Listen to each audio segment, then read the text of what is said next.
सुंदरबन के जंगल में एक ठग सियार रहता था। वह बहुत ही निकम्मा और कामचोर था। हमेशा इसी जुगाड़ में रहता कि कहीं कोई मुर्गा मिले जिसे मूर्ख बनाकर उसके साथ ठगी की जाए। एक दिन अरे बंदर भाई, कल रात में मैंने आपको सपने में देखा।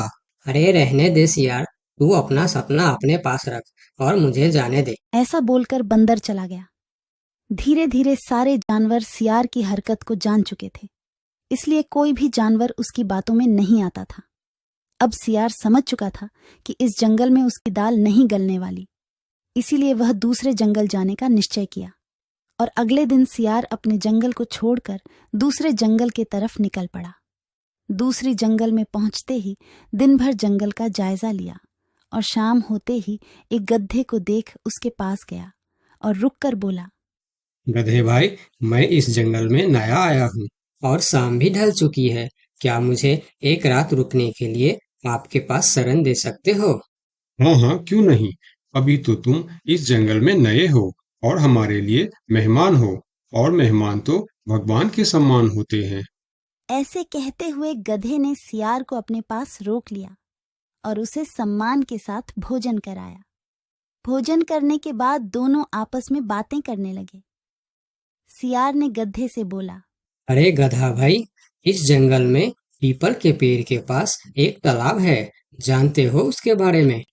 हाँ हाँ, पीपल के पास एक तालाब है। वह तालाब कीचड़ से भरा पड़ा हुआ है। उसका पानी भी बहुत गंदा हो चुका है। यहाँ का कोई भी जानवर उसका पानी नहीं पीता है। सियार ने अपनी आवाज को धीमा करते हुए बोला, क्या तुम जानते हो, वह सोने चांदी का तालाब है। उसके अंदर ढेर सारा सोना और चांदी छुपा है और उस तालाब का मालिक मैं ही हूँ। सियार का बात सुन गधे ने चौंक के बोला, ये तुम क्या बोल रहे हो सियार भाई? तालाब भी कहीं सोने और चांदी का होता है? मैं भी ऐसे ही सोच रहा था। मुझे भी इस तालाब के बारे में कोई जानकारी नहीं था, लेकिन कुछ ही दिन पहले मेरे पिताजी मरने से पहले सारे संपत्ति मेरे नाम की। उसमें यह तालाब भी है और आज मैं अपनी संपत्ति देखने के लिए ही यहाँ पर आया हूँ। यकीन नहीं होता तो यह थैली में देख लो, जो मैंने अभी इस तालाब से निकाला है। सोने के गहने निकालकर गधे को दिखाया, जो उसे ठगने के लिए उसने अपने साथ लेकर आया था। गहने को देखकर गधे को सियार के बात पर विश्वास हो गया और बोला, अरे हाँ, ये तो सचमुच सोने चांदी का है। तब तो तुम बड़े ही भाग्यशाली हो, इसलिए तुम्हारे पास ये सोना चांदी का तालाब है। अब सियार मन ही मन खुश हो रहा था। उसे तो इसी बात का इंतजार था। गधा भाई, मुझे इस संपत्ति से कोई भी लालच नहीं है। मेरे पास मेरे जंगल में और बहुत सारे संपत्ति है, जो मेरे पिताजी ने मेरे लिए छोड़कर गए हैं। मैं तो यहाँ तालाब बेचने के लिए आया था। सोचता हूँ तुम भले जानवर दिखते हो, क्यों ना तुमको ही यह सब बेच दूं। मुझे, यानी यह सोने का तालाब मेरा हो जाएगा और मैं इस तालाब का मालिक बन जाऊंगा। बेचारा भोला भाला गदहा सियार की चिकनी चुपड़ी बातों में बहुत आसानी से आ गया और गधा सियार से सोने का तालाब खरीदने को तैयार हो गया। दोनों के बीच 4 सिक्कों का सौदा तय हुआ। ठीक है सियार भाई, मैं अभी जाकर हिरन के पास से 4 सिक्का लेकर आता हूँ। मेरे पास अपना घर न होने के कारण मैं अपनी सारी कमाई हिरन के पास ही रखता हूँ, और जब भी मुझे जरूरत पड़ता है मैं उससे ले लेता हूँ। ठीक है गधे भाई, लेकिन ध्यान से, जंगल में किसी को इस बात का पता नहीं चलना चाहिए, वरना जंगल के सारे जानवर मेरे पीछे ही पड़ जाएंगे। ऐसा बोल सियार गधे को भेज देता है और गधा हिरण के पास जाकर अपना सिक्का मांगता है। गधे भाई, घर में सब ठीक तो है ना?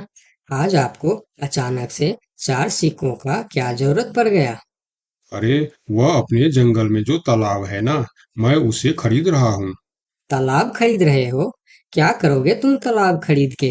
तालाब का तो पता नहीं, लेकिन उसमें जितना सोना चांदी है वह सब मेरा हो जाएगा। तालाब में सोना? ये तुम क्या बोल रहे हो भाई? मुझे तो कुछ भी समझ में नहीं आ रहा है। मुझे डर है कि तुम कहीं कोई परेशानी में ना आ जाओ। देखो, तुम मुझसे कुछ भी मत छुपाओ। क्या बात है? साफ साफ बताओ मुझे। हमारे जंगल में एक बहुत ही अमीर सियार आया है। ढेर सारी संपत्ति है उसके पास। और तो और हमारे जंगल में जो तालाब है ना, जिसे हम लोग गंदा नाली समझकर उसका पानी भी नहीं पीते हैं, उस तालाब में ढेर सारा सोना और चांदी है। उसने तो मुझे उस तालाब से सोने का गहना भी निकाल कर दिखाया है। उसी तालाब को मैं खरीद रहा हूँ। हम दोनों के बीच 4 सिक्कों का सौदा हुआ है। मुझे तो वह सियार मूर्ख ही मालूम पड़ता है, जो इतने सस्ते में सोने का तालाब बेच रहा है। मूर्ख वो नहीं, मूर्ख तुम हो। भला तालाब भी कोई सोने चांदी का होता है? अरे गधा भाई, तालाब से पानी निकलता है, सोना नहीं। मैं भी ऐसे ही सोच रहा था, परंतु उसने मुझे सोने निकाल कर भी दिखाया। गधे भाई, मुझे वह कोई ठग मालूम पड़ रहा है, जो तुम्हारे आंखों में धूल झोंक कर तुम्हें झांसा दे रहा है। मैं एक तरकीब बताता हूँ, जिसे दूध का दूध और पानी का पानी हो जाएगा। कौन सा तरकीब हिरन भाई? तुम ऐसा करो, उस सियार से बोलो कि मेरा हिरन भाई ने कहा है कि लिखा पढ़ी होगा तभी मैं उसे 4 सिक्का दूंगा, और अगर बिना लिखा पढ़ी से ही काम हो जाता है तो मैं सिर्फ एक ही सिक्का दूंगा। अगर वह तालाब सच में सोने की है तो वह लिखा पढ़ी जरूर करेगा, नहीं तो वह एक सिक्के में ही मान जाएगा। हिरण की बात सुनकर गधा हाँ में सिर हिलाया और सिक्का लेकर सियार के पास पहुंचता। सियार भी गधे के आने के इंतजार में उतावला हो रहा था।